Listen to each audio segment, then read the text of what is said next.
Do you want to know how many times you unlock your cell phone per day? Here, we will show you how to find out.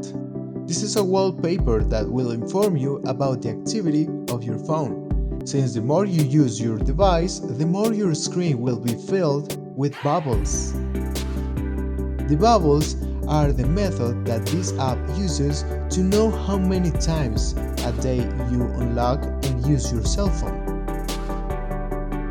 The background is made up of two elements, one with a black background and the other with bubbles, which fill in as we use the phone.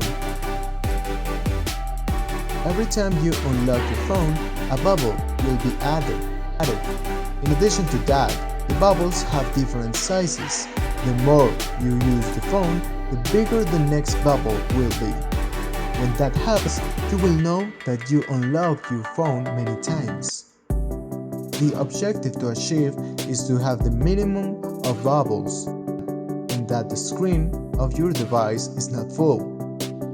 This is a different method, but quite visual to know if we use the phone a lot or a little. The screen filling process is very simple and is designed to not spend more than common consumption. The way you use it is, you unlock the phone. A bubble falls from the sky from the top of the device. The bubble is located at the bottom of your mobile. The bubble remains static along with the others. Remember that this application is available for any Android that uses a version equal to or greater than 8.0.